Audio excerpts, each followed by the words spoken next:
Theodore Roosevelt once said, "The credit belongs to the man who is actually in the arena, whose face is marred by dust and sweat and blood, who knows the great enthusiasms, the great devotions, and spends himself in a worthy cause, who at best, if he wins, knows the thrills of high achievement, and if he fails, at least fails while daring greatly, so that his place shall never be with those cold and timid souls who know neither victory nor defeat."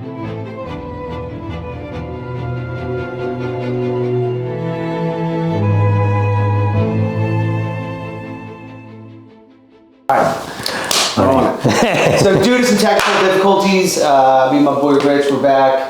Day Before Rehab podcast. Dude, I was just driving here and I was thinking, like, every time I say Day Before Rehab podcast, I want to be like, DBR, check it out. So I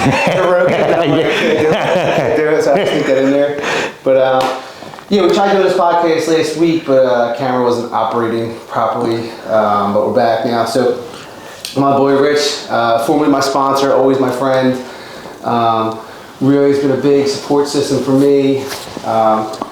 Literally for like probably the past decade, but we've been friends for over 2 decades. And one of the things that is the most interesting about Rich that I was thinking about was that, like we talked about before, like he's got a story, in my opinion, that there's like many chapters, but there's 2 very distinct ones. It's like your life before sobriety, how that's, you know, went from normal to chaotic, and then your life after you got sober, where that went from chaotic to normal. You know what I mean? If you think about it, like that's how it is, right? It's fucking crazy. So just thinking like, about that, like Rich and I grew up together in Philly, in Tacony.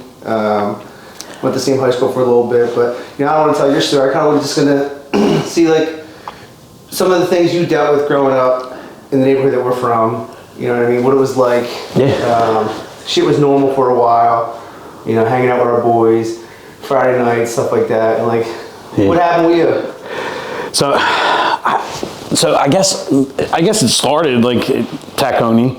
You know, I kind of touched on it the other day. Like, you know, I went to Catholic school, but I got kicked out of Catholic school. I got kicked out in 6th grade, and then like it was fun growing up. You know what I mean? So much fun. So much fun. And like riding bikes and hanging out, dude. It doesn't even happen anymore. It's not even a thing for those kids. And living in Tacony, like it was like the train tracks were our backyard.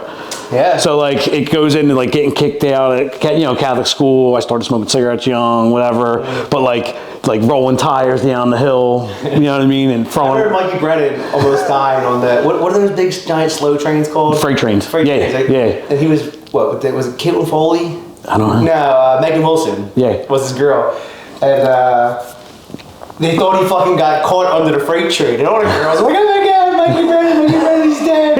And he was just fucking around. So like it was like, you know, normal riding bikes, and then, you know, it like starts bumping up to like rolling tires down the hill, throwing rocks at trains, and then putting couches on the train tracks and watching the Amtrak train smash them, and then like, you know what I mean? It was like to us it was normal, like just getting in trouble, getting chased, you know what I mean? But yeah, like I said, it was you know, somewhere along the lines, I guess we like crossed into that, like, you know, we started drinking, and you know, and a lot of people started smoking weed, and you know, I never had a good time ever once, one period in my life of smoking weed. It was always a bad time. And you know, and just growing up like that, you know what I mean? There's like a playbook for dudes that grew up in Tacony and Mayfair. Like it all starts the same fucking way. It's fun. You play sports. You have fun with girls. You're hanging out. You're going to parties, and then you hang out for longer periods of time with the people that like to party like you. And it just turns into like this whole chaotic it just life, and in our neighborhood, you know what I mean, it started like the oxy epidemic came into play. But it started with the perks, like, you know what I mean, but it started with, for me, like just normal drinking. But like the first time I ever drank, it was Carl Wilson he got all this like St. Ides Special Brew, Mad Dog 2020, and we went down the river. But like, and as part of my story is like from the beginning, I was chugging. I was trying to get hammered, you know what I mean, and like as we got into high school, I liked when people like would come up to me and be like, dude, Dave, you were fucked up last night. What the fuck's wrong with you? I like that attention. You know what I mean? Do you remember Meatloaf from Princeton? Yes. So yes. the first time I ever drank, he got us warm oldie 40s in 7th grade. Yeah. I remember like yesterday, dude, like drinking these warm oldie 40s. But like, and there was a point in time early in high school, like me and McGinnis we would try to get drunk as many days in a row, and we would have like these intellectual discussions on sober to drunk. Yeah. Right? Like if you're buzzed, you're drunk. Yeah. You're just a little drunk. Yeah, yeah. So like, and we would just call people out like stupid shit, like, dude, you were drunk. Now it's buzzed, like you said that you were a little drunk. But yeah, like it goes in, like, you know, that's where like it was fun, but like from the door. But like I remember being a freshman in high school, and I tell you all the time, like you had the best parties at your house. Like, you know what I mean? Like it was like you were all seniors. I was a freshman, but I was still like 2 years younger because I failed so many times. But like I would go over there and like. So like I had good friends. I had like normal friends. Yeah, like growing up, like you know what I mean. And but they didn't drink like I did yet. Like, you know what I mean? I went with the older crowd because like they were already at a level where I was trying to get. Yeah, you're like, you just got there faster. Yeah, like, you know what I mean? So like we go to your parties and there'd be like a bunch of people sitting around playing asshole at the table, and I'm a young kid and it's like all yous, and I'm posted up playing cards. Awesome. But it was like the best. Dude, you know what I mean? It was like clockwork. Like I didn't know this till years later, but it was always Tamer that told the AY kids that I was having parties. Yeah. I was like, how the fuck did they find out? Also, like, luckily, all those gangster-ass motherfuckers would go into the basement. Yeah. My friends from Judge that were like me would stay upstairs. Yeah. You go downstairs, it just smells like weed. Yeah. You go upstairs, the kegs, and it was in my back. Yeah. And I was never downstairs because I hated weed. They were fun times. Yeah. Remember the chair? The chair that had 3 legs that we would sit up and get people to sit on it and never fucking fall? No. Dude, McGinnis like made this chair. Like my dining room chairs was broke to a big basement. We cut the one leg off so like and we posted it against the wall. Yeah. So it wouldn't fall. But if you sat on it, you'd fucking fall. Yeah. That was like the highlight. I do remember your 18th birthday. Yeah. Fat Kev ordered a stripper, and she was like this big, fat, like obese stripper, and I remember you not like letting her in. Like he got all the money up, and you were like, no, she is not coming in my house. I don't give a, like she's not coming in. And I'm like, oh, like it was just nuts. Like, you know what I mean? But you know, those were the good times. But then there was somewhere along the line, you know what I mean? Yeah. Which I know when it was, obviously, but like, you know, somewhere along the line, and I just crossed into the, you know, there's like stages, you know what I mean? Like the partying and then, you know. You ever hear the concept, the point of diminishing returns? No. So it's like, let's say for the gym, for example, just say you're working out all day, every day. At some point, you're going to start doing more harm than good. Yeah. So like I now sober, like recognize like at some point, like you cross the threshold where the fun times only ended up ruining your fucking life. And like, it's just crazy because it's so normal. And then it turns into every one of my best friends partied like me to some degree. Yeah. All the time. Yeah. And then there's people like us that, you know what I mean? Some people party like us, and then they knew when to cut it off. Yeah. And then there's people like us that like, it took me years of like being to realize till this time around that like I'm not normal. Like I spent my whole 20s trying to be that dude on Frankfurt Ave at the bar. Yeah. But the reality was like I would, you know, not everyone at the bars are like going in the bathroom, and you know, and then it got to the point towards the end where it's like someone's breaking that line in the bathroom, and I'm putting it in cellophane, and I'm going to Walgreens to get a needle. You know what I mean? Like that's like, but like it took like a bunch of things like that for me to be like, dude, I'm not them. Wow. I'm not them. You know what I mean? I would go out on Thursday nights, and I would take pride in not missing work on Friday. Yeah. So we wouldn't even go out till like 10, 11 o'clock on Thursday. And we all gotta get up at like 5 o'clock in the morning to go to work.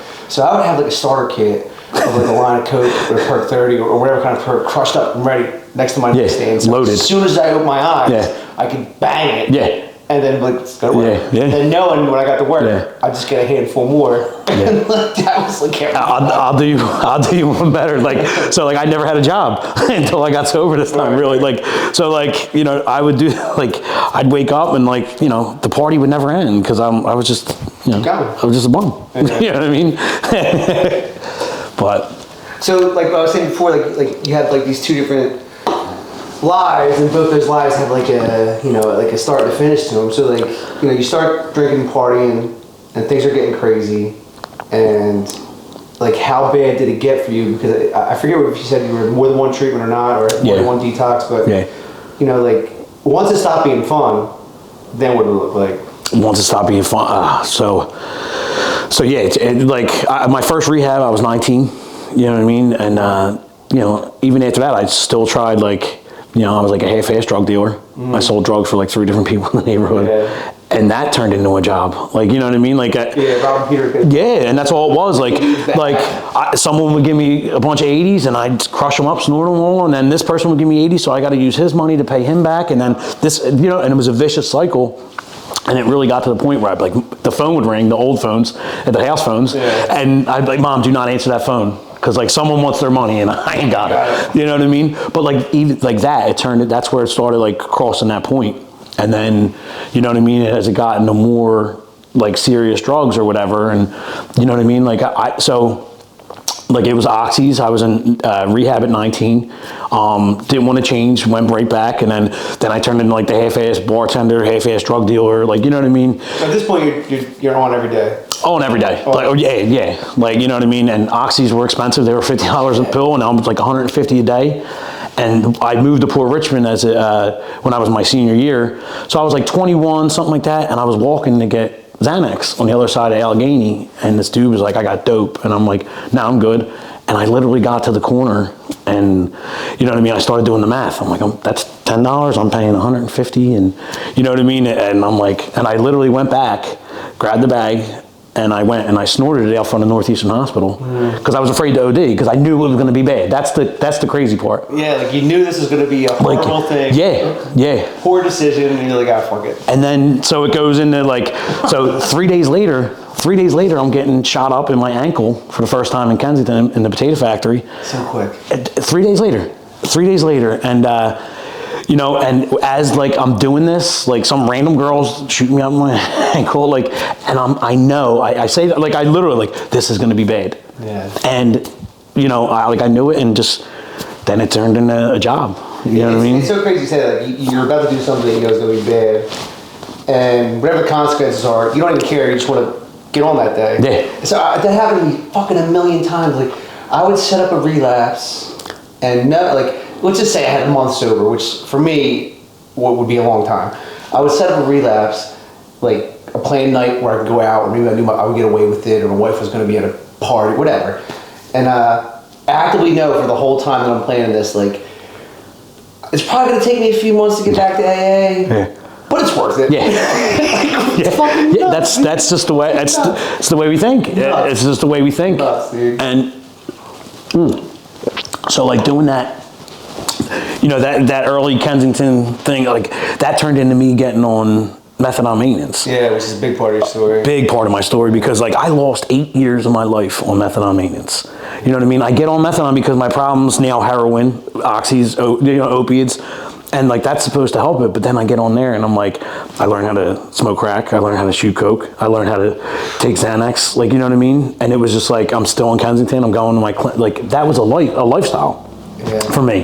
This is how I know I'm a fucking raging drug addict. You said you talked about the shooting coke, right? Yeah. We have a mutual friend, and he told me he would be down the way living in abandoned buildings with a couple of dudes from the neighborhood. And he's like, it would suck, I'm living in abandoned buildings.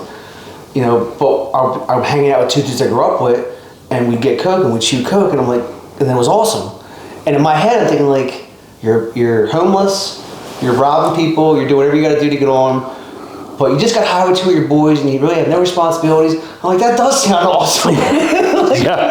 Yeah, dude, and it happened so quick. Right. Like, it's just like my intentions, like, growing up, like, playing baseball and playing football for, like, you know what I mean, all these things, it was never to be, and like, it's like basketball diaries. Yeah. Like, you know what I mean? Like, our neighborhood, literally, you could write, like it's like a basketball diaries. There's probably quite a few people that could be the fucking lead character. Yeah, like, you know what I mean? And it got, certain people got it and certain people didn't. Like, you know what I mean? And it just like, and that quick, and then it's like, what the fuck? Like, you know what I mean? This is what it is. Like, you know what I mean? So, I mean, you kind of said, like, you lost 9-10 years of your life, but, like, what happened those 9-10 years? Like, how, like, can you take me through the progression of that? Like, obviously you didn't lose everything right away. Like, what was that like for you? So like, it was going to a clinic every day. Every day. Every single day. You can't miss because then you're sick.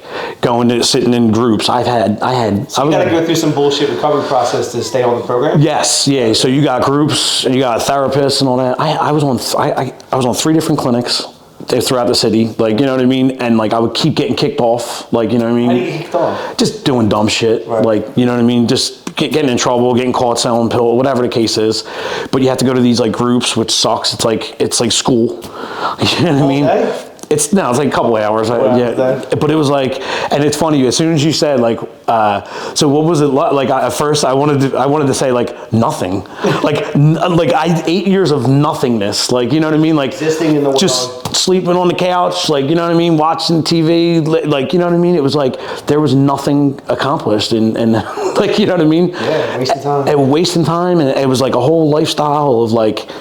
It was just like hanging in the gallery, hanging at 8th and Girard, hanging at Broad and Olney, like, and just doing nothing. Crazy. You know what I mean? And the end of it, like, I got kicked off of the methadone maintenance program. Right. And it was like, I tell it in my story all the time in meetings, is because, you know, God does for me what I can't do for myself. Because, you know, I went there, I was up for like 3 nights straight, and they wouldn't give me my dose. And I flipped out, dude. I flipped out, like, what the fuck? Like, they're like, you gotta leave. Like, I'm like, what? Dude, I broke a door, ripped out a security camera, and I got kicked off of the methadone clinic.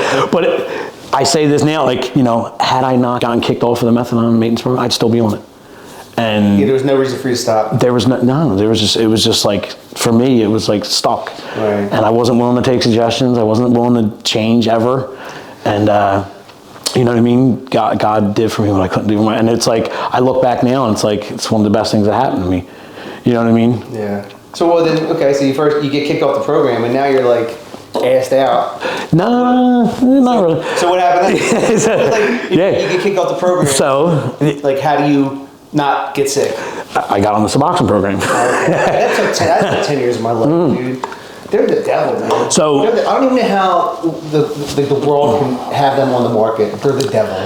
Yeah. So again, it goes into like, my problem was opiates. I get kicked off of methadone. I got to get on Suboxone. But then I get on Suboxone, and I'm getting prescribed Xanax. I'm getting prescribed Adderall, and I'm selling my Suboxone down the way to try and get on. You know what I mean? And then I'm back to shooting heroin. You know what I mean? And living that Kensington lifestyle. And you know, it was. I can't even imagine you being down there like a normal person. Like, you know, obviously the abnormal became normal. I can't even. So imagine. The other day, I was up that way, and I took the long way, like to 95, just to like, because there's been times in my sobriety where I drive down there, and it's like, I get gratitude. I don't want to say necessarily reminisce, but like, no, but like gratitude. And I didn't need the shot of gratitude, but like, I was driving down there, and I'm like, what the fuck? Kind of makes it real for you. Yeah, like, because I'm like, what the fuck? Like, you know what I mean? Like, and I called someone after. I'm like, bro, like, so Kensington is so bad now. I think it got considerably worse in my opinion. Yeah. Pandemic, right? Yeah. Now the cops. Yeah, and they cleaned up the train tracks. Like, you used to be able to hide down there, and like, so like, it was so bad that like someone who's like alumni of Kensington Avenue, I called someone and was like, yo, like I hung down there, like, that's fucking bad. It's like, what? So is it like worse in Amsterdam? I'm gonna go out on a limb and say yes. You think so? Yeah, because there's heroin involved, and there's like. Well, you know something from The Wire. Yeah. Oh, that. I thought you were talking about Amsterdam. Like The Wire is crazy. I believe like it's like the real life. I believe if they filmed a TV show down there, like, people would be like, what the fuck? Yeah. Like, you know what I mean? What the you don't know if the country knows about that kind of shit, like, it just stays local to Philly, but it's bad down there. It's like, and like I said, as in like an alumni Kensington Ave, I was like, yeah, what's fucking bad? What the fuck happened? Kensington Ave ain't what it used to be. You know what I mean? It was yeah. Respect. Yeah. But yeah, it's, you know, like I said, it was just gratitude to, like, you know, where I was and where I'm at now. Yeah. Like, you know what I mean? So how did you get to the finish line this last time? So because like, you're talking about X amount of years on the methadone subs, yeah, and then you're back to dope and whatever, the Xannies, and you're kind of wheeling and dealing in that life just to stay on. So like, how did you fucking get out of it? So that brings me to like the day before. Yeah, like, you know what I mean? Big deal, man. Yeah. Like that one thing like that Megan and I talk about all the time, like, doesn't matter who you are, what your addiction was like, where it took you to. The day before rehab, the feelings and emotions are the fucking same. Yeah. You're tapped out. Yeah. I was tapped out. You were tapped out. Yeah, so the day started like this. I went to that Suboxone program, and I knew my urine was hot. You know what I mean? Like on something else. Yeah, I was. So you can't get subs if you have. No, if you have hot urine, like, you know what I mean. And I knew it was hot, so I peed in the bottle, and I dipped it in toilet water, closed the lid, said a prayer, hoping that like I could like finagle my way. Like, I don't know why it's doing that. Like, why? Yeah, that's weird. Like, you know what I mean? Like, exactly. Like, you know what I mean? And I had no money, no prescriptions, no nothing because of that, and I had like, I want to say like $7 to $8 to get from the Boulevard and Welsh Road down the way. So I minus $2 off the rip to get to Bridge and Pratt.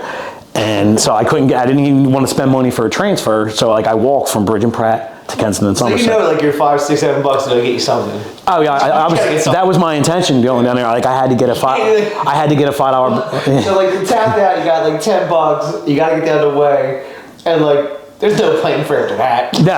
No, and yeah. Just get through this. Yeah, let's just. So, I walked from Bridge and Pratt to Kensington and Somerset, and I'm looking for a $5 bag. That's a little bit of a walk. That's a mission. That's a mission. Dead, like, you know what I mean. And I was sick. Yeah. So I was focused. Yeah. It's happening. So I asked someone, where can I get a $5? They're like, oh, go across the bridge. So I go across the bridge. I get the $5 bag of dope, and then mind you, it's pouring rain. Horrible day. Yeah, it's like, and I'm sick and I'm sweating, and like I get the $5 bag of dope, and I had the needle, and I shot up my hand, and I missed my vein, and it was like, what the fuck? Like the whole bag was gone at this point now? Well, yeah, I just missed my vein, so it's like it wasn't gonna do anything. I wasn't gonna get no rush. It's like walking. It's like walking. You're about to take some pills, and you trip, and they all fall down the sewer. It's like I remember waking up for work one time. And I forget if it was a perk or if it was a Suboxone pill, but I crushed it up. I'm ready to snort it. I'm in a Ford Taurus, and I'm trying to drive in Mayfair, like just trending towards 95. Yeah.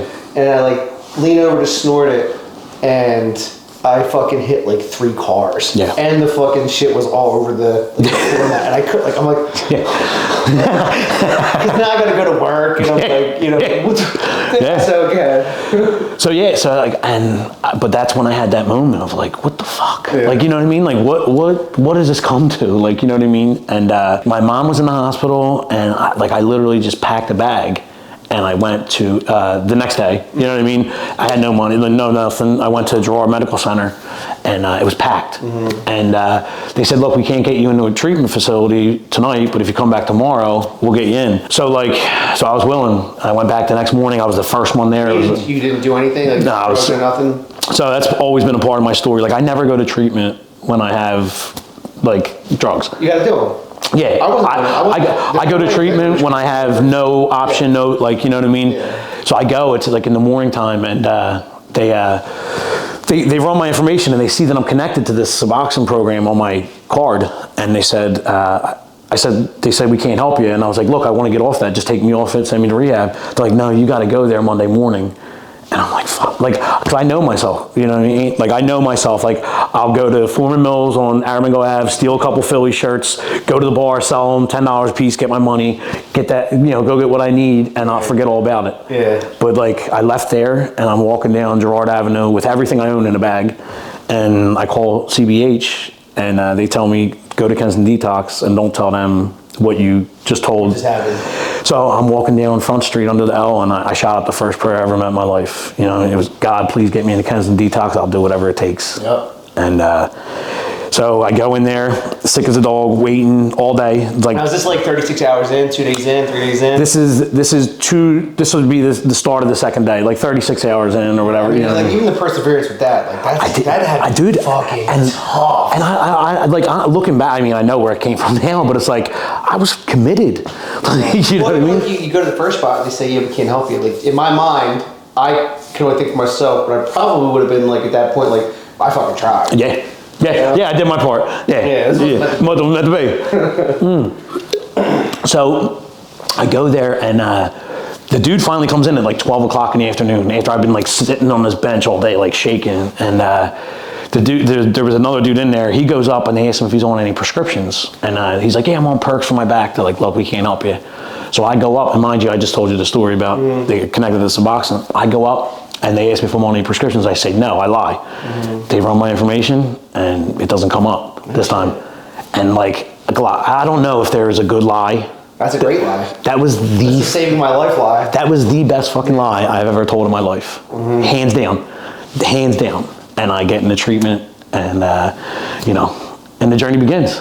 That's crazy. And it, like, that's why I say you got, like, we all do, but yours is, like, in my mind, it's so powerful and impactful because you got, like, say there was 2 parts. Like, part 1 has the beginning and the end, right? The beginning is fun, it's exciting, you go up in the Northeast, you play sports, you got a lot of friends, you hang out with girls and guys, you go to parties, and then you end up with $8 on the boulevard trying to get a $5 bag of heroin to get on for the day.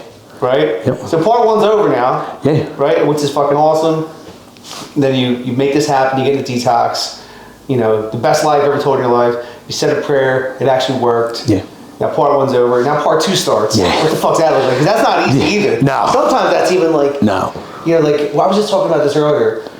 Like, my whole life was it was me lying, like doing drugs, and I had to work on my lies for the day every day to not get caught. Like, I would even dim the lights in a certain way to eat dinner in front of my wife so she wouldn't catch me. You know what I mean? Like, just, like, we're going to Target. What's wrong? We went to Target one time. My eyes were all jacked up, and I'm like, drug test me. I don't care because I took a Suboxone. And I knew it wouldn't come up. And I see, I told you. You know, like, this is like every day. So, like, part 1's over. Then she's wrong for even thinking to drug test. I would have her when you're lying. For accusing me.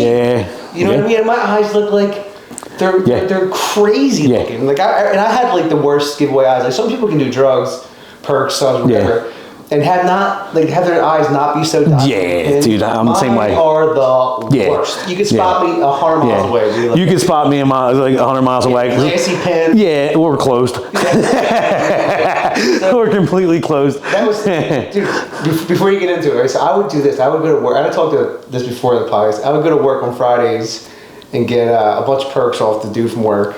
And I would take the last one at like lunchtime. And then I'd go to the bar after, do a couple lines, because I would think that the lines of Coke would counterbalance the dilated pupils. And she'd go to my apartment like 8 o'clock, and I'm like, how you doing?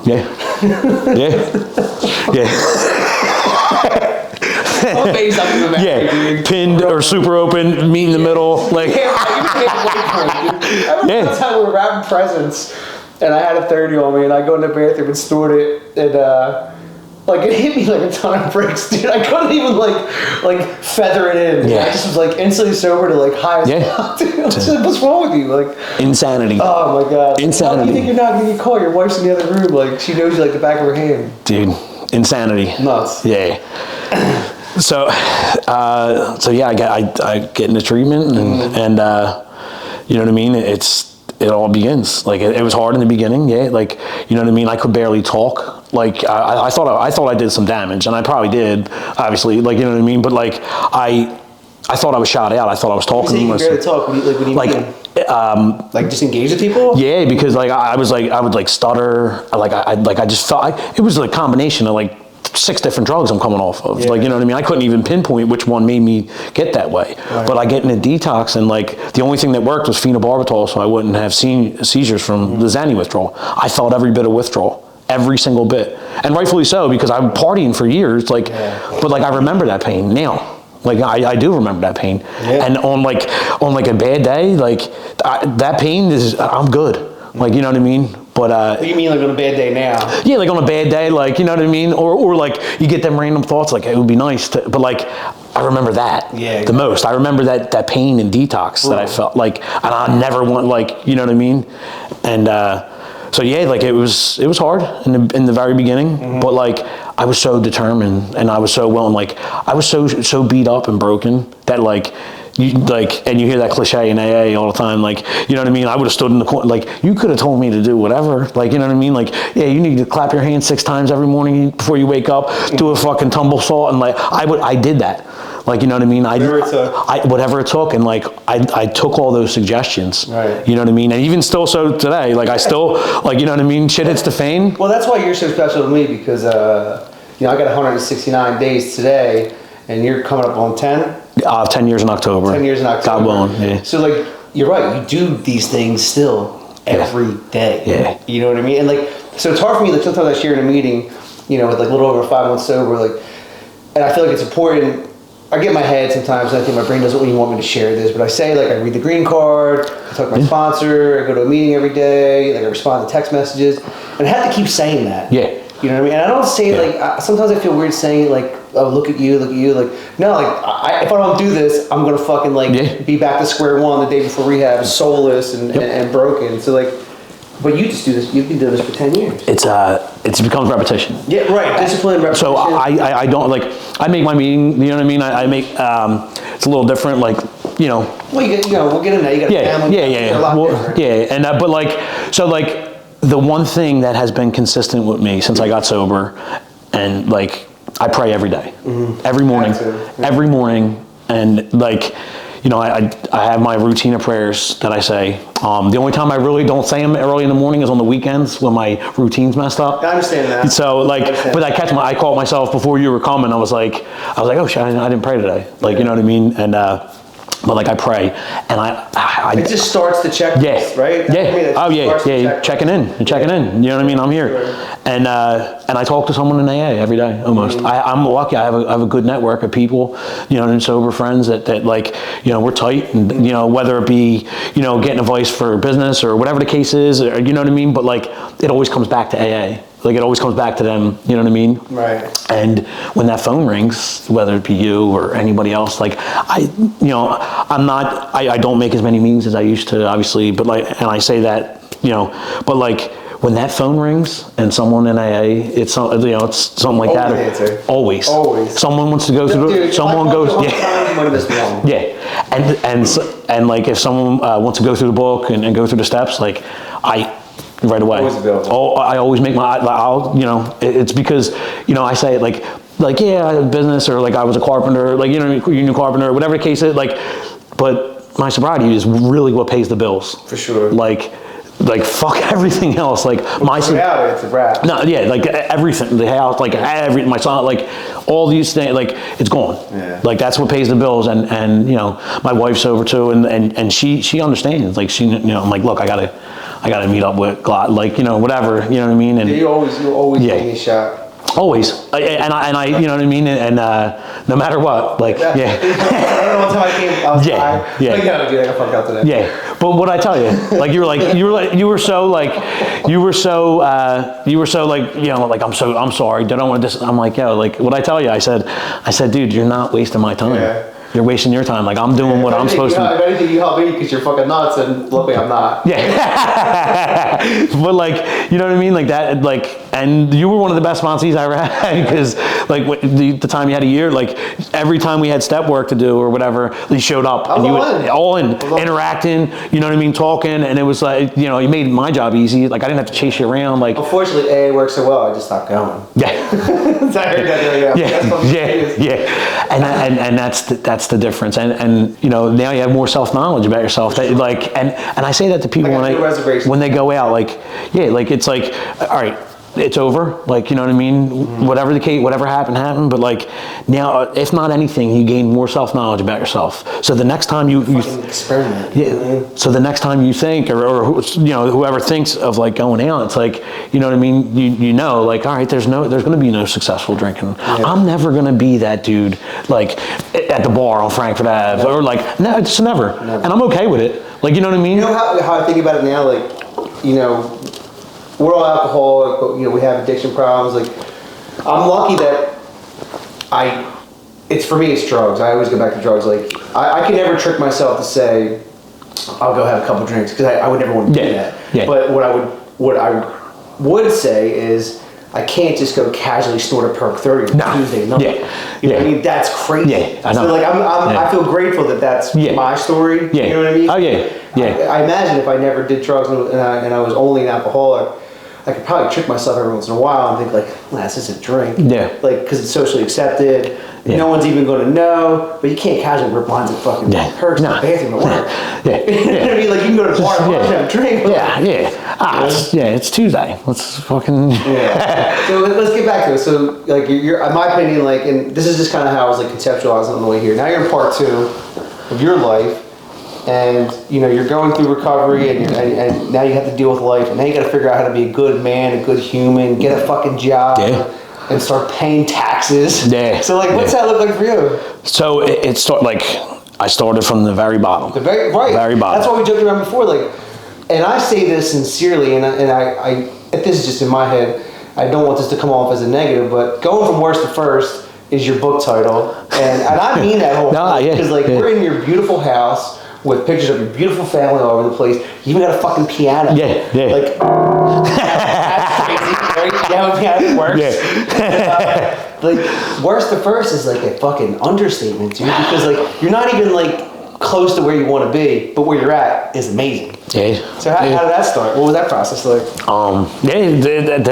At the bottom. Just hearing you say that, it's crazy. Like, so I started from the very bottom. Gotta, what's that? I got a job, first job, making like, I was making like $9 an hour, you know what I mean? Moved on from that. I started working for another guy who's one of my mentors today, like, you know what I mean? Someone I really respect. I started working for him, and like, I didn't even know how to paint.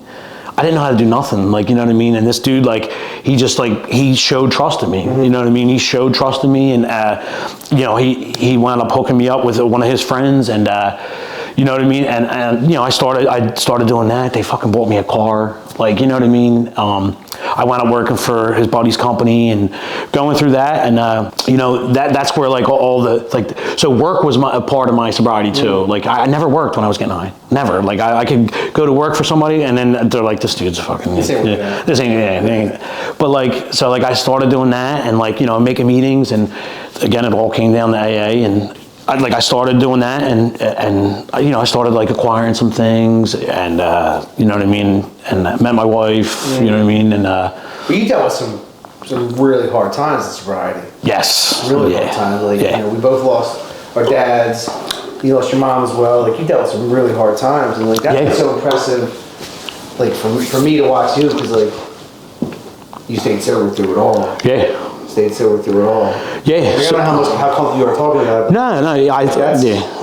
I don't mind talking about it. I get emotional because. Of course, yeah. It's like my dad. 100%. So so I guess like year 2, I met my fiance, my wife. Yeah. Okay. So yeah, year 2, my wife, and I met her, and everything's going good, and she winds up getting pregnant, and it was like. I told my mom and dad, like my mom was like ecstatic, like, you know what I mean? And, we're going through that, and, I get a call one day, like we had the gender reveal party, we had the godmother already picked out, like, and she calls me and she's like, yeah, something's wrong, I gotta go to the hospital. And she went to the hospital, she calls me and she says, I'm having a miscarriage. And I'm like, fuck, like, you know what I mean? Fuck. Yeah. Like, it was the most exciting time in my life. Like, you know what I mean? Like, I was like, holy shit. Did you know what you were having already? No, it was 2 days before we were going to find out the sex of the baby. We were going that Wednesday. It happened on a Sunday night and the Monday. And so she had the miscarriage, and, I was crushed. Sure. You know what I mean? But people in AA show up, and, me and her. Think about ever drinking or doing anything at that time? I mean, no. The miracle came from like as soon as like I was on my way to the hospital, the first thing I did was call my sponsor, let them know what's going on. Like, you know what I mean? That's the miracle of like sobriety. Like it wasn't like, oh, people will understand this. This is time to go. Like, you know what I mean? It wasn't even feeling sorry for myself. It was she was going through that. My wife. And stand. You gotta face it. And around the same time, I was studying for the carpenter's test, and I was getting tutored like 3-4 times a week, and I was never good at math ever, and but I was committed, and I think that following 2 weeks later, I'd take the carpenter's test and I fail. Really? Yeah. I remember that part. Yeah, I took the carpenter's test and I failed, and I'm like crushed, and then. How long did you wait to take it again? So here's the crazy part. So I wound up, a couple months later, some random dude said he can get us to take the test in Delaware. And it was like in May.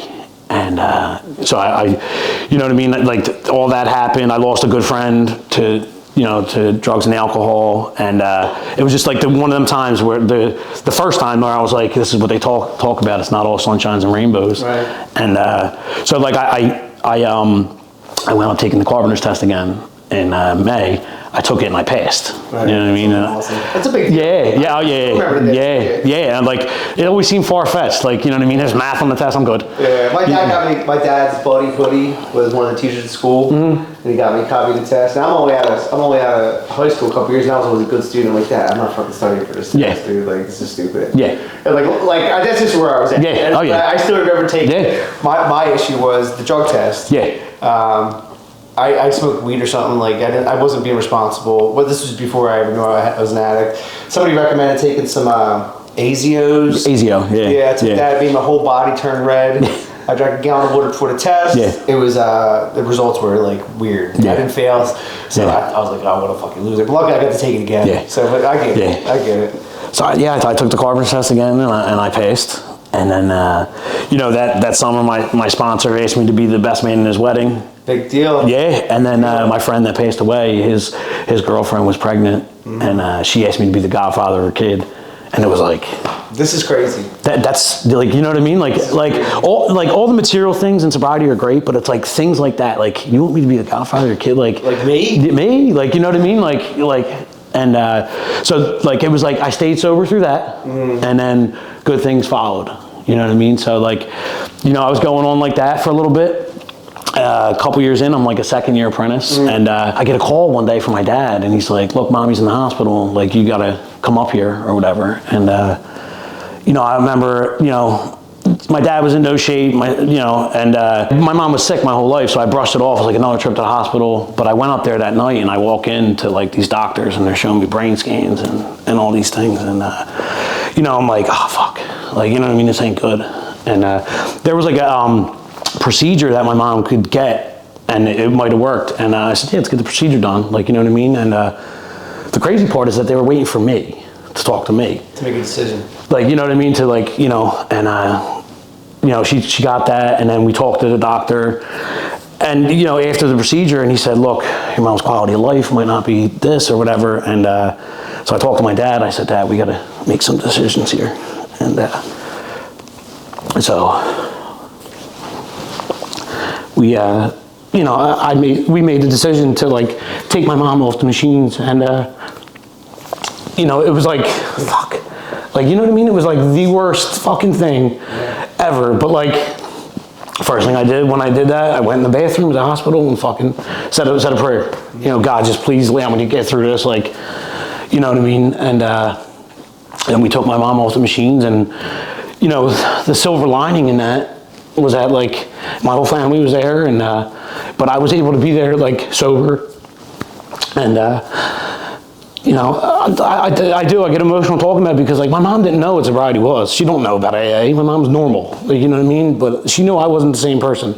She knew my life was changing, and she got to see me shine for a couple of years, like, you know what I mean? And but I was there dead sober when she took her last breath, and it was one of them bad times, and it sucked.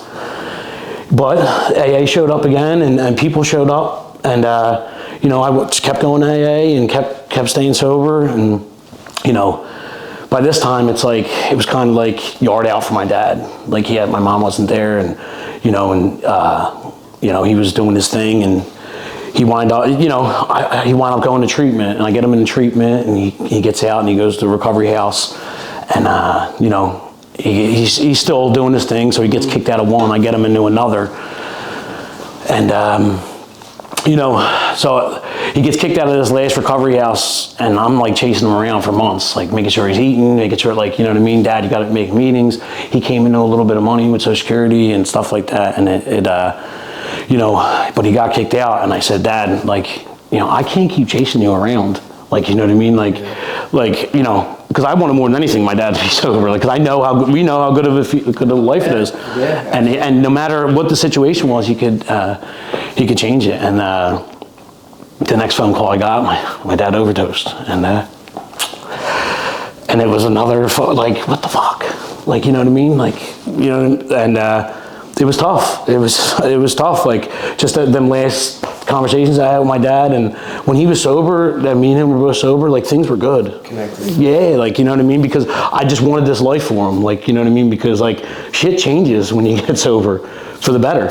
Yeah. And so, yeah, he overdosed, and, you know, it was another thing, you know, I kept going, I kept doing, you know, I prayed, I said, you know, because the situation was messed up, I said, you know, prayed, and I said, God, please, you know, allow me to conduct myself, like, you know, how you'd want me to with this. And, you know, ironically, a month later, or not ironically, I don't know if that's the right word, but like a month later, you know, my then fiance, like, she finds out she's pregnant again. Mm-hmm. And I couldn't get excited the whole time.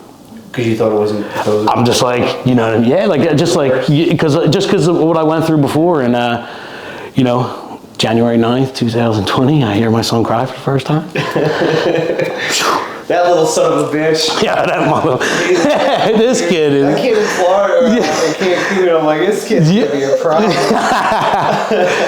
But I heard him cry for the first time, and it was just like, that's why I stay sober through all them other things. Man. And it's amazing. And yeah, and because you know why it's amazing? I didn't get that opportunity in the way you did. Yeah.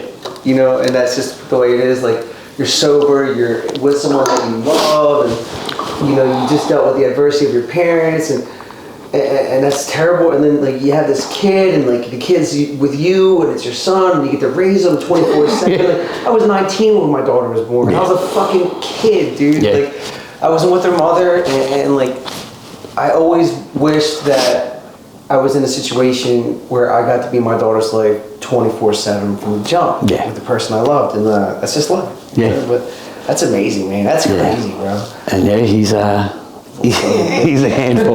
We were in Cancun, and this dude, I'm like, you see what I got to deal with? Yeah, and my mom used to always say, like, you'll see one day when you have kids, like, they're gonna. I've been hearing that my whole life, dude. And there was like a point where, like, he's nuts, like, he's the best thing that ever happened to us, obviously, you know what I mean? Him and my wife are the best thing that ever happened to me. But it's like, even on a bad day, like, you know, we built a nice life for ourselves, but like, he's I see, and I laugh because my mom's probably having like, and I'm like, dude, like. So let me ask you about that. Like, I'm not as close to my mom as I should be, and obviously my dad passed away, and like, you know, with a little over 5 months sober, it's like, you know, it's like the promises, right? If you're painstaking about this phase of your development, be amazing if you're halfway through, like my marriage, my daughter, and my career, and school, like everything is like better than I expected, and I don't even want to tell anybody. I just want my dad to know. Yeah. You know what I mean? Yeah. I just want him to know, like, that, I'm going to do this time. Like, not like, and I said this before, like, the hardest thing in my entire life as a 41-year-old man is, like, I just wanted to see what he would say about me at the wedding, dude. Yeah. Like, I just wanted, like, I know he's proud, like, do you deal with that at all? Because that's a fucking challenge. All the time, man. all the time. I just went to Vinny's baseball practice the other day, and I'm like, man, I can't believe I'm here not sitting next to my dad watching this kid play baseball. Yeah. Do you deal with that kind of stuff? Yeah, I deal with that, and it's terrible. Yeah, it sucks. Yeah, so, like my son's lucky he has his grandma. He's with his grandma right now. Yeah. And like she's like the best grandma. They're the coolest. Grandparents are cool. Like my daughter, my nephews, they love my dad more than they could ever love me and my sister. Yeah, dude. Yeah. But I look at like, I do it all the time because I did it this morning at his baseball game. Like, you know what I mean? He hit the ball, and I'm like, my dad would be going nuts. And that, like, you know what I mean? And I'm sure like you went through that the other day, and it's like, you know. But I believe that they see it. You know what I mean? I struggle with that concept. I know, but it's like I do believe that they see it, and it's just one of them things in life. Like, you know what I mean? Like, it's just these are breaks. Like, you know what I mean? These are breaks. Yeah, these are like. And anytime I went through anything, like, a year ago today, my nephew died from cancer. Really? I don't think I knew that. And he was 16 years old. Oh my God! And he played football for Kensington High School, and it was today last year, and he got some rare form of cancer, and it just metastasized so quick, and it killed him within a couple days. Wow. And like he's got his number retired at Kensington High School, and I got a phone call from my sister, and she tells me about that, and like, you know what I mean, and he was just a great kid, you know what I mean, and I think of that when I think of all these things, like, you know, he's with my mom and dad, like, you know what I mean, and you know, it was just another time that I went through something that, like, you know, it was tough, you know what I mean, and but I struggle with that because he, like, you know, like you want your parents and everyone to be there for things, and I know he would have been like the best uncle, and like he was a good uncle to my son, like, you know what I mean, and it's just you know, you go through things and it sucks, like it sucks, but like at the end of the day, it's like, you know, if I pick up a drink or a drug, it's never going to make it better, because never going to make anything better, like, because everything I have comes from not drinking and drugging. So it's like, you know, when you go through these things, like eventually things get better. Like, you know what I mean? Like it's just, you know, I hate to quote 50 Cent, but like sunny days wouldn't be so special if it wasn't for rain. Yeah. Like it's the truth. And I hate it, but like. You know what that reminds me of? You tell me you were driving down the shore and you started tearing up on the way. Yeah. Because like, you have an amazing life. Yeah, I do. I do. And like, I don't even think we got to get into a little bit more, because like your life is fucking, like I'm so impressed by what you do, right? Like carpenter, we kind of have a similar experience with the whole carpenter thing. It's like, you know, like I don't want to speak for you, but like, was I a good carpenter? Like, nah, like I was worried about what people think of my skill set. Like, whatever, fuck them. Yeah. So, you know, become a journeyman, which is a huge deal, right? That's top rate. Yeah. Like going from not having a job to making the top rate the same as the guy working next to you that's 50 years old. Like that's a big deal. Yeah. And then you make a jump recently. This is like why I'm so impressed, because I've never had the balls to do it. But tell me about that. What, the jump? Yeah. A couple months ago I started my own business. That's amazing. And yeah, dude. Yeah.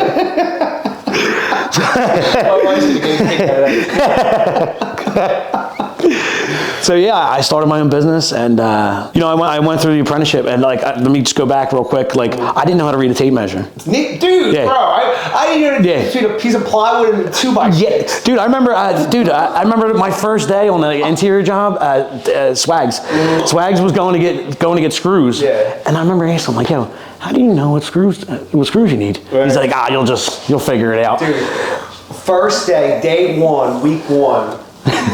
My grandfather got me in. I'm working for like a bum-ass concrete outfit. Yeah. I got the claw hammer, like the 12-ounce boy at apprentice school gives you, and I'm working for a concrete company. That was the first mistake. The dude's like, yo, go over there and grab me river plywood. I come back with a 2x6, 10 foot long. He's like, what the fuck is this, dude? I'm like, I don't know. He said, wood. Right, so he takes my hammer now. He sees I'm a half fucking idiot. Throws it in the dumpster. Gives me his hammer. And he says, never come back with that fucking hammer again. Yeah. And I'm like, okay. So 2 days, like I didn't know how to read a tape measure. Vakev had to say, like, look, quarter, half inch, 3/4, like, you know what I mean, and show me 3 little lines. And so I didn't even pay attention to the quarter and the other quarter. I just paid attention to half inch. Yeah. So all my numbers were within a half inch of the other way. But Kev asked me to measure something. He said, measure to the top of this piece of plywood. And I was like, okay. And I took my tape from the hook and dropped my tape, so the fat part hit the ground. Right. And he just went like this. He was like, Taffe, pick up your tape right now. He's like, oh my God. He's like, don't ever fucking do that again. He's like, you're so lucky it's me that just seen you do that. And mind you, now this is another part of my story, and I'll get back to what you're saying. But my first day as a laborer, I remember hearing about that. Is this what the demo saw? Yes. You gotta explain that. That's so fucking hilarious. So day one. It's on video. Yes. Hold on, I'll get into that. So day one, Kev's one of my best friends. Yeah. Like, you know what I mean? So he tells me that you got to run the demo saw across the ground to get it to start. Put it up. He did it in front of the boss. So there's no way he's going to do that to me. Like, everyone was in on it. And so I'm running the demo saw across the ground, like thinking it's starting. Yes, there's a video. And all this will tie into me starting a business. But like, so that's how much I knew about just general. I get it. Yeah, but you didn't run the demo saw across the ground. No, I did search all of LaSalle University for laser fluid. I did that. I did see that. Yeah, dude told me to like, what, dude? Like, So, 7 years on Union Carpenter. I learned so much. Of course. Learned so much. Met some of the best guys that you could ever meet. Yeah. And, you know, I have a lot of friends that have their own businesses, and I know people that had businesses their whole lives. And, you know, I just made that decision. Like, my one friend, Brian, he's always like, when are you going to start your own thing? When are you going to start your own thing? And I'm like, you know, I just kind of kept pushing it off. And then, you know, it got to the point where I was like, you know, like, I've been through some shit. Like, you know what I mean? Like, I've been through some shit, and like, why not me? Absolutely. Why not me? Like, you know what I mean? Like, what makes the owner of, you know, XYZ Construction different than me? And like, not one, he's just been doing it longer. Yeah. He's just been doing it longer. And like, for years, I never thought I was smart enough, or never thought I was good enough to be a carpenter or whatever. And, you know, and there's some people that probably like, I ain't that good of a carpenter or whatever. Like, you know what I mean? But like, I've again, in carpenter, like in the union, like I've started from not knowing a fucking thing to being able to do some shit. Yeah. And with the business, I just decided, I was like, you know what I mean? Like, I'm going to take my shot, because I'd rather take my shot, you know what I mean? And I'd rather take my shot than be there in 10 years, you know, or 50 years old and say like, man, I should have did that when I was younger. So at least tried. And you know what, dude? Like I said, I've been through some things in sobriety, and you know, I know it's going to be tough. It is tough. I've been doing it for 4 months. It's like, business. Like, I don't know nothing about business. Like, you are depending on yourself now 24/7. Whereas before, like, you know, all you got to really do is depend on getting a job. Yeah. You know what I mean? Work, and like, you know, everything's going to shake out. But this is a whole different ballgame, I imagine. Yes. Yeah, it is a whole different ballgame. But again, I'm lucky. Like, I have good mentors, and you know, you guys have done it, are doing it. Yeah, and you'll never hear them say, like, them business owners, like, you'll never hear them say like, he can't do it, because I'm my own worst critic. No doubt. Like, I'm like, there's no, I can't do that. Like, you know what I mean? Like, I doubt myself with a lot of shit. There's self-doubt all the time. Like, you know what I mean? That's my life sometimes. But like, I have good mentors and best friends, and you know what I mean? That like, they believe in me. You know what I mean? The day I put it out on Facebook, I shared my thing in taste development, and 126 people shared it. That's amazing. That's pretty sweet. Like, I put my name on my company. Like, sobriety has allowed me to put my name on, my name's on my truck. Like, you know, year one, I'm never able to put my name on my truck. Like, you know what I mean? I was able to build some things in sobriety. Like, you know what I mean? And 126 people shared it. And my buddy John, he messaged me, and he's like, and he circled 126, and he's like, with support like that, you can't fail. And I'm like, and like, all these people, you know what I mean, Gonzo, like, you know what I mean, all of our friends, like, you know, my Bry, like, you know, Ernie, like, all these, Drew, like, all these people, like, just support, like, and try to help out. And I'm like, you know what, like, there's people that believe in me, even on them days where I'm like, I don't believe in myself, or like, I second guess it. And it's been good. It's been good to pass. You know, I'm learning about business. I'm showing up to jobs, sending estimates, and it's all new stuff to me. Process. But like, carpentry was new to me. Yeah, well, like it's that old adage, like, you don't know, we don't know. Yeah, exactly. You know what I mean? Like, and you just gotta, as you learn it, figure it out, learn from your mistakes. And I learned in sobriety that, like, you know, it don't take much to pick up that phone and ask. Yeah. Because I didn't know how to pay a bill when I got sober, but like, you know, some people had to show me like certain things, like, and it's the same thing, like, and I call people, I have a good network of people, and you know what I mean, and it's, you know, sobriety's allowed me to do that, like, you know what I mean, there's times, and we talked about it, like I come out and like, you know what I mean, like, you're just like, what the fuck, like, even with the podcast, like, you know, we talk, we're in the same boat, like, bro, when I got my name put on my truck, I came out the window, I'm like, what the fuck, I'm like, this fucking, you're serious, huh? Yeah. To myself, like, you with this, like, you're making yourself vulnerable. The first time someone even made a comment to me in my real life about the podcast, it was like, I didn't like the comment. It wasn't like, I talked about it. It wasn't good or bad. It was just like a comment that I didn't agree with. Yeah. Oh yeah. You know? Yeah. So, and there's people that they're gonna make comments, and that, it's inevitable. But like, the people that know you believe in you. Yeah. The people that know me believe in me, and like, I believe in me, like, because of what I've been through. It's like we got nothing to lose. That's exactly. There's nothing to lose. Mindset, dude. Like, you know, and I hate to like always bring back into the title, but like, Dave Rehab was bad. Bro. Yeah. Like, it's not like that today. Yeah, no. I have nothing to lose. I'm not going back to that fucking day. You know how it is. Yeah, you know, yeah. $9 on the boulevard. Yeah, like I ain't got. Yeah, but like this podcast, like it's good because like people watch it and like there's people that like, you know what I mean. It gets out there and you're helping. Like you're helping. This helps people. Yeah. Like with Meg, like, you know what I mean. Like some people have a husband or a boyfriend or whatever that's going through this, and like they need to hear her version of it and like what she does. And like, dude, you had Natalie on here and like hearing her story, like, you know what I mean. Like she's a beast. Like, you know what I mean. She's been through some shit. Like I said, like we've been fucking knocked down, kicked around, whatever. And like, but she's sober a long time, and she know like you know what I mean. And like all these people that you have on here, like it helps people because if you watch it, like, you know what I mean. Like it's, you know, there's things you're going to go through. Yeah. There's things that you're going to go through, and like you're putting yourself out there. I'm putting myself out there, and like and it's just like we have nothing to lose. Like the only time we lose is when we pick up a drink or a drug. It's the truth. It's the truth. Like, you know what I mean? And it's like we laughed a bit in the beginning at some of the things we did and some like, but like we know it's not funny. Like, you know what I mean? We know like me and you can sit here and laugh, and I'll tell you stories for days. Yeah. But like, you know what I mean? Like now it's like you take your sobriety serious. 100%. You know what I mean? And I look at this as like and the other and you know podcasts that talk about sobriety, like it's to me it's just a version of the 12 step. You know, it's funny you say that because like I think a lot of times when I hear people like laugh or joke in a meeting about some of the crazy shit that they've been through or that they put people through or put themselves through, I don't think that they're laughing, right? As we talk about this, it's like you're just relieved that you're not in it anymore. Yeah. That relief for some people comes out like in humorous ways, like, oh my God, like, you make a joke about it because like when you were in it, I mean, for me, I'm not that far away. It's not even 6 months ago, you know what I mean? I'm not that far away. So like the way I was living, you know, for the, oh my God, before I went to treatment was like, yeah, you laugh because like, thank God, you know? Thank God I'm not doing that anymore. Because you can't get out of it. No. It's so hard to get out of it. And you got to look at it like it's exactly what it's for. It's a blessing to be out of it. You know what I mean? Like God's given me 16, I've been in 5 or 6 different treatment facilities. I was on methadone. I had 15 different counselors. I had fucking psychiatrists, and all them try to do with another another drug addict can do for me. Like we can only help each other. Like you know what I mean? And nobody can relate to it. And I say in meetings all the time, like if these doctors and all these people that have college degrees see who help me stay sober, they'd be sick. Like, you know what I mean? Like they'd be sick. Like because like.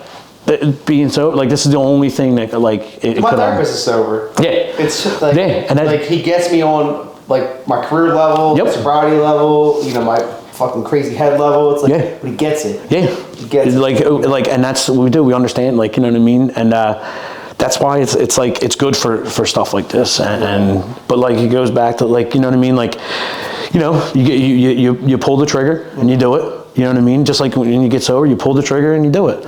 You know what I mean? And it's. My boy said you gotta make it happen. That's it. You know what I mean? Just I tell myself like I just keep getting in the truck. Yeah. You know what I mean? The job don't go the way it's supposed to. I just I get in the truck tomorrow. I like that. I do. I like no matter what. Like, you know what I mean? The spackle don't dry. Get in the truck. Like, you know what I mean? Like I love that. We gotta get a shirt. Yeah. and you know, I make mistakes. You make mistakes. We all make mistakes. But the difference is like. And I'm being honest, like at the end of the day, like it's, you know, I got nothing to lose. Like, you know what I mean? I really don't. Like, I don't have nothing to lose. The only time I lose is you know, and just taking a shot. You know what I mean? I'd rather take my shot now and then look back and say, oh, I should have did it. And well, dude, man, like, if you think about what you've been through, man, you know, it's not a joke, $9 on the boulevard to, I mean, your beautiful house in Jersey with your beautiful wife and your beautiful son and your business owner, your name on your truck.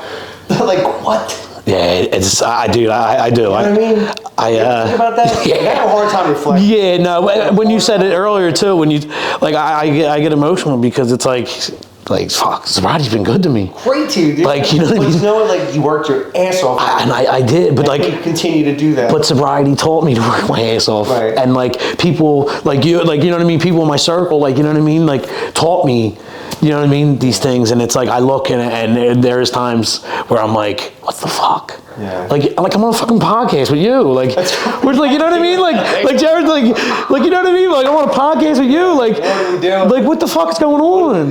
Dude? But like, you know what I mean? Like, it's looking back when I look back and like the other day driving down, like, and I say this not as a dig at anyone, like driving down the way, and it's like I'm coming back to my house with my wife, with my son. Yeah. You know what I mean? In New Jersey, like, you know what I mean? And like I never thought I lived off my parents. Farm around the corner. Like, it's a farm, like, you know what I mean? Like, it's crazy, and I do it all the time. Like, you know, sometimes with the hustle and bustle of life, you don't. But when I really stop and think, I get emotional because, like, you know, like, God, you give me like a 6 different chance. For sure. And like now it's like you give me this crazy life, like, you know what I mean? And it shows, you know what I mean, what like hard work and perseverance and you know, and I don't think of that sometimes, but like hard work, perseverance, and just trying to be a better person.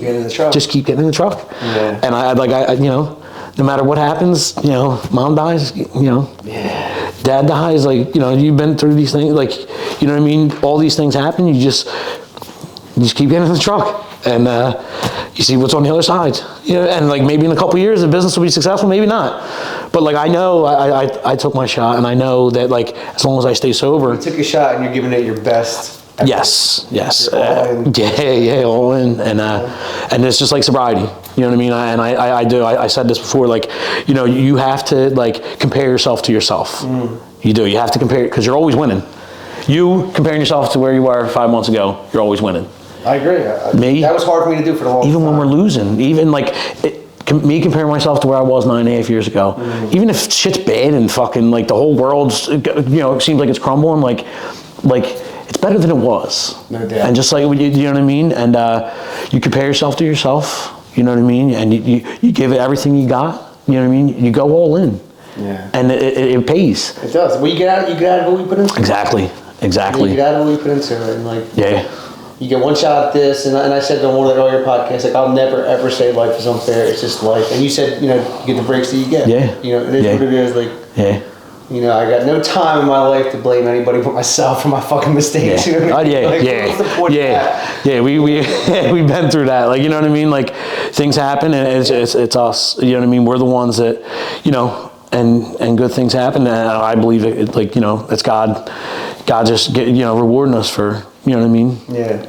My wife said something to me the other day. She sent me a text, and she's not. I don't want to say she's not lovey-dovey, but she sent me a text the other day. And she's like, I just want to let you know that I'm really proud of you for your hard work, right? Yeah. And I can see that you're really trying. And my response to that was, we're just getting started. Yeah. You know, and like, she knows me. She knows I mean that authentically, wholeheartedly. No ego involved. Like, we're just getting started, and thanks to sobriety, we are. And the same for you. Your journey's your journey. Yeah, like you built this whole, you know, decade of sobriety and this hard work and this discipline, and you created a situation where you can even thinking about starting a business, and then you did it.